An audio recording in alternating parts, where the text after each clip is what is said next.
Hi అండి, welcome to my ఇంటి vibes. అరటికాయతో ఎప్పుడు చేసే ఫ్రై కర్రీ కాకుండా ఒకసారి ఇలా ట్రై చేసి చూడండి. అరటికాయ అంటే ఇష్టం లేని వారికి కూడా బాగా నచ్చుతుంది. ముందుగా 3 ఉల్లిపాయలను తురిమి పెట్టుకోండి. అరటికాయను చక్రాలుగా కోసి ఉప్పు పసుపు వేసి కడిగి తీసుకోండి. ఇప్పుడు కడాయి పెట్టుకుని ఆయిల్ వేసి అరటికాయ ముక్కలు కొద్దిగా సాల్ట్ వేసి ఫ్రై చేసుకోండి.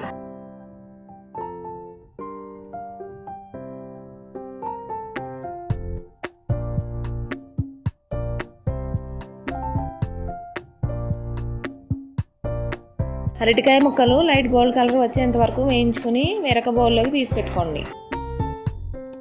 ఇప్పుడు అదే కడాయిలో కరివేపాకు, పచ్చిమిర్చి, ఆనియన్ పేస్ట్ వేసి బాగా ఫ్రై చేసుకోండి.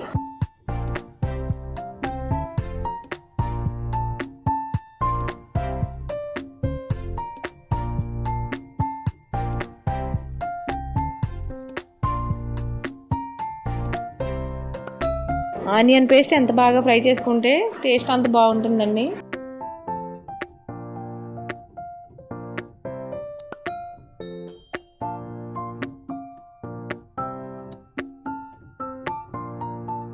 ఆయిల్ పైకి తేలేంత వరకు ఫ్రై చేసుకున్న తర్వాత మసాలా పేస్ట్ వేసి బాగా ఫ్రై చేసుకుని రుచికి సరిపడినంత ఉప్పు, 1/2 టీ స్పూన్ పసుపు, 2 స్పూన్స్ కారం వేసి బాగా కలుపుకుని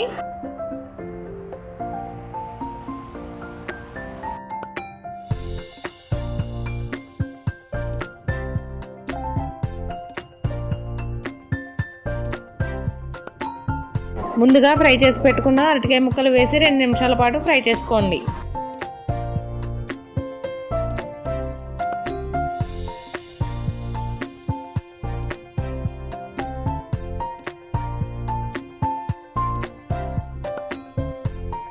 ఈ గ్రేవీ అంతా ముక్కలకు పట్టేలా కొద్దిగా వాటర్ వేసి కలిపి మూత పెట్టుకోండి. వాటర్ అంతా ఎగిరి ఆయిల్ పైకి తేలేంత వరకు ఫ్రై చేసుకుని లాస్ట్లో కొంచెం కొత్తిమీర వేసి సర్వ్ చేసుకుంటే అరటికాయ ఫ్రై రెడీ అయిపోతుందండి. ట్రై చేయండి, టేస్ట్ చేయండి, ఎలా ఉందో కామెంట్ చేయండి. వీడియో నచ్చితే లైక్ చేయండి. ఫస్ట్ టైం మన ఛానల్ని చూస్తున్న వారు సబ్స్క్రైబ్ చేసుకోండి.